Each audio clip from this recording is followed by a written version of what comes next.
देखेंगे।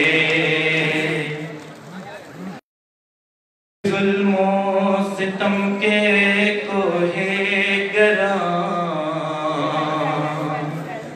रूई की तरह उड़े जाएंगे।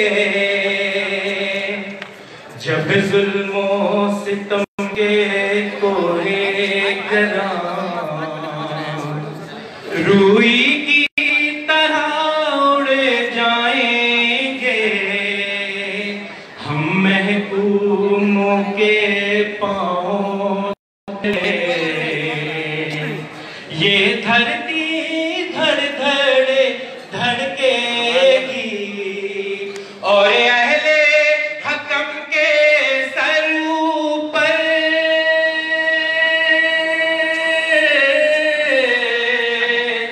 और अहले हकम सर ऊपर जब बिजली कड़कड़ कड़केगी। लाजिम है कि हम भी देखेंगे।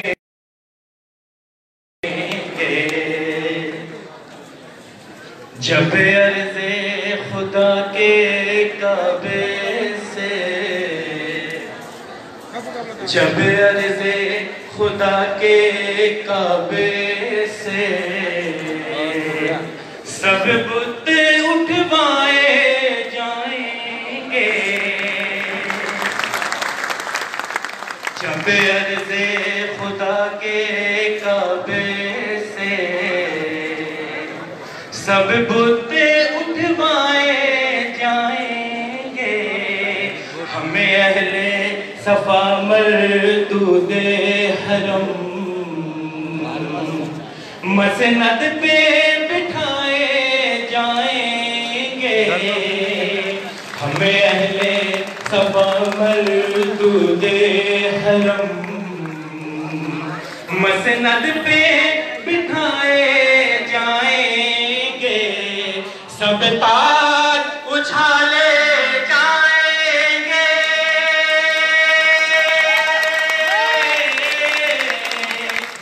सब ताज उछाले जाएंगे। सब तख्ते गिराए जाएंगे।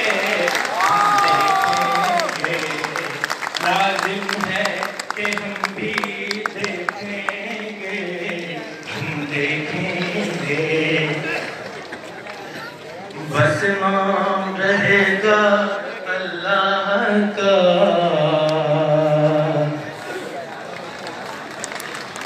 बस नाम रहेगा अल्लाह का।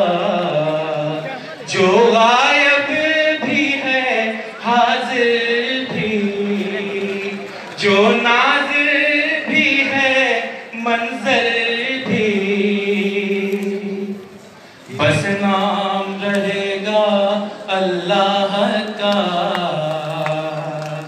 जो गायब भी है हाजिर भी, जो मंज़र भी है नाज़िर भी। उठेगा अनल हक़ का नारा,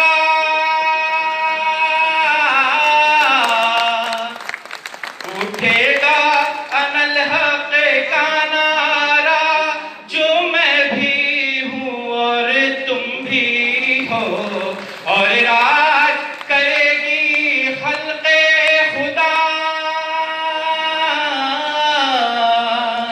और राज करेगी खल्क़े खुदा। जो मैं भी हूँ और तुम भी हो हम देखेंगे। लाजिम है कि हम भी देखेंगे। हम देखेंगे वो दिन के जिसका वादा है, जो लौहे अज़ल में लिखा है। हम देखेंगे। लाजिम है कि हम भी देखेंगे। हम देखेंगे। हम देखेंगे। हम देखेंगे। शुक्रिया।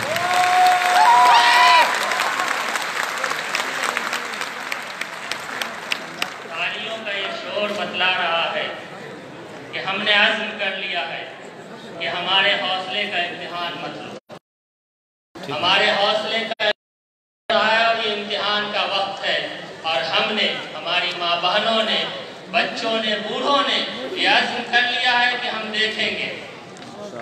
अब मैं इंतहाई अदब के साथ गुजारिश करूंगा जमीयत उलमा बिहार के नाज़िम मौलाना मोहम्मद नाज़िम साहब से कि वो आए और आपको मुखातब करें। वीडियो कर ले यार, तो भी कर लो।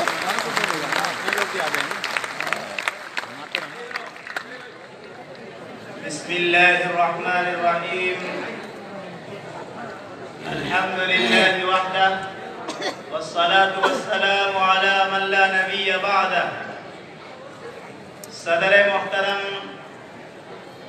स्टेज पे तशरीफ फरमा उलमाए किराम और हाज़रीन मजलिस, मुअज़्ज़ज़ ख़वातीन, मुजाहिदीन आज़ादी में से हज़रत मौलाना उबैदुल्लाह सिंधी रहमतुल्लाह अलैह, जिन्होंने इस हिंदुस्तान को आज़ाद कराने में हद्दल इम्कान कोशिश की थी, आखिरी उम्र में बहुत परेशान नजर आते थे। उनकी बच्ची ने एक दिन बाप से पूछा कि अब्बा जान, अब तो ये हिंदुस्तान आज़ाद होने वाला है, अंग्रेज जाने वाला है, खुशी का वक्त है, आप परेशान क्यों नजर आते हैं? मौलाना उबैदुल्लाह सिंधी रहमतुल्लाह अलैह ने जवाब दिया था, बेटी, खुशी के दिन मनाने से ज्यादा अफसोस मनाने का दिन आ रहा है।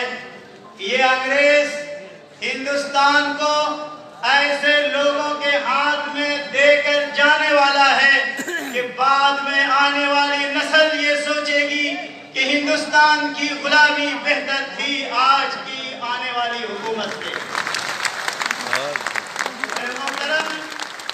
आज हर तक इसी बात का नजारा है कि हमारे बुजुर्गों ने, हमारे अकाबिरीन ने, मुसलमान और हिंदू भाइयों ने मिलकर अंग्रेजों से छुड़ाया था। आज की हुकूमत CAA का कानून, NPR का कानून या NRC का कानून लाकर दोबारा इस हिंदुस्तान को गुलामियत की तरफ धकेलना चाहती है।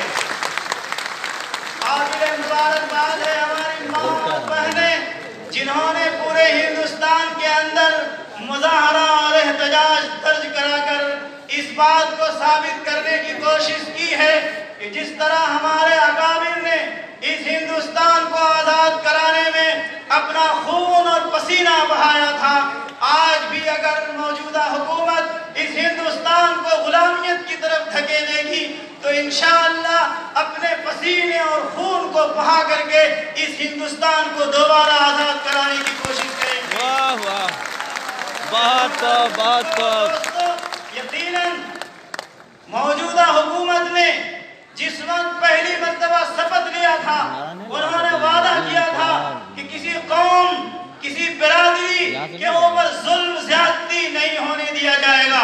उन्होंने बार बार अपने जुमले को दोहराया था, सबका साथ, सबका विकास होगा। उन्होंने बार बार कहा था कि मुसलमानों के ऊपर किसी इंसान को हाथ उठाने की हिम्मत नहीं होगी। लेकिन आज उनका अमल, उनकी बात, उनका कौल, दोनों के अंदर बहुत ज्यादा फर्क समझ में आ रहा है। यकीनन उनकी नीयत साफ नहीं है।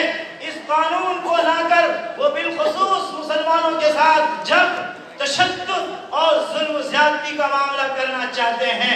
इंशाअल्लाह मुसलमान वो कौम है कि जब वो खड़े होते हैं तो अपना खून बहाते हैं, अपना पसीना बहाते हैं, लेकिन पीछे हटने की कोशिश नहीं करते। आप तारीख उठा करके देखें कि जब जंग आजादी का मौका आया था, दिल्ली से लेकर के लाहौर तक कोई दरख्त ऐसा नहीं था जिसमें उलमा की गर्दनें फांसी पर लटकाई न गई हो। उनका मंशा ये था कि इन उलमा को खत्म कर दिया जाए और वो लोग जो मौलवी कहलाते हैं, जिनके सरों पर टोपी नजर आ रही है, जिनके चेहरे पर दाढ़ी नजर आते हैं, ये मौलवी है, इन्हें शहीद कर दिया जाए, इन्हें कत्ल कर दिया जाए, उसके बाद हिंदुस्तान के ऊपर मुकम्मल तौर पर अपनी सल्तनत कायम हो जाएगी।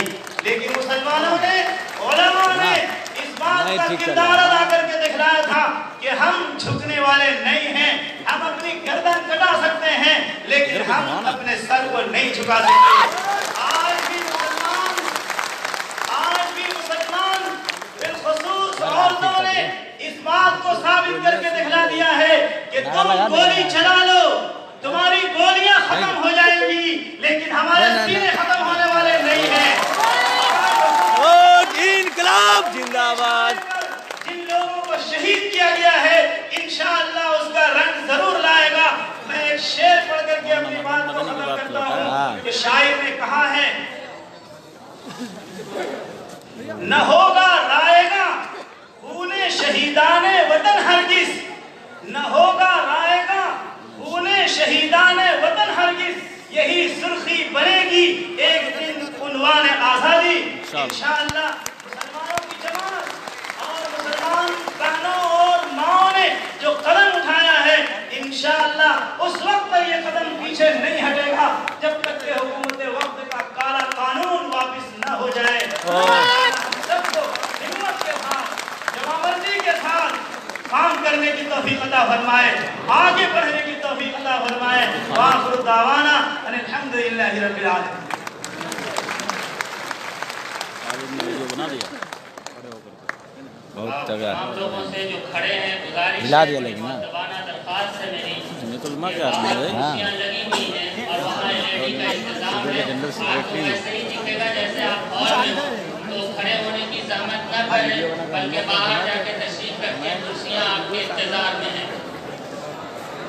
खवातीन के लिए भी है, मैं एक वजाहत जरूरी समझता हूँ कि ये तहरीक सिर्फ मुसलमानों की तहरीक नहीं है, ये लड़ाई मुसलमानों की लड़ाई नहीं है, ये लड़ाई भारत की लड़ाई है, ये भारत को एकता की लड़ाई है, हिंदुस्तान के तहफ़्फ़ुज़ की लड़ाई है, हिंदुस्तान की सालमियत की लड़ाई है। ये इसलिए नहीं हम खड़े हैं कि मुसलमानों के खिलाफ ये कानून लाया गया।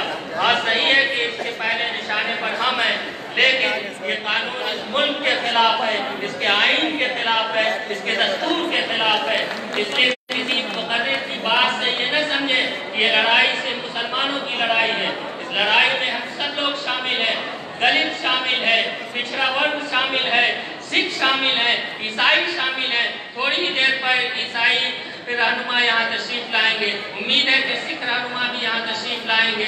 उनके कुछ मसरूफियत होगी इसलिए उन्हें ताख़ीर हो रही है। अब मैं गुजारिश करता हूँ डॉक्टर सरवर आलम नदवी साहब से कि वो चंद मिनटों में अपनी बात रखें।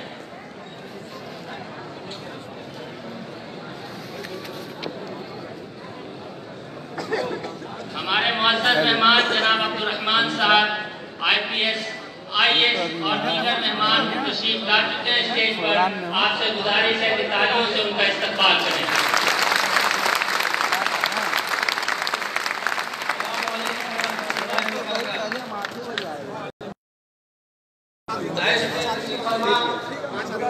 हमारे मुअज़्ज़ज़ बुज़ुर्ग कायदीन रहनुमा और इस हॉल में मौजूद हमारे भाई और बहनें,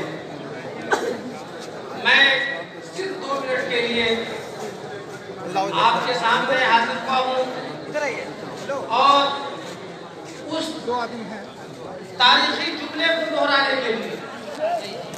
अभी नाज़िम इजलास मौलाना मोहतरम फरमा रहे थे और बिल्कुल सही फरमा रहे थे कि ये जंग, ये लड़ाई और ये जद्दोजहद हमारी हिंदू और मुसलमान के नाम पर नहीं है बल्कि आईन के नाम पर है, दस्तूर के नाम पर है। आज से तकरीबन 100 साल पहले जंग आज़ादी की जंग में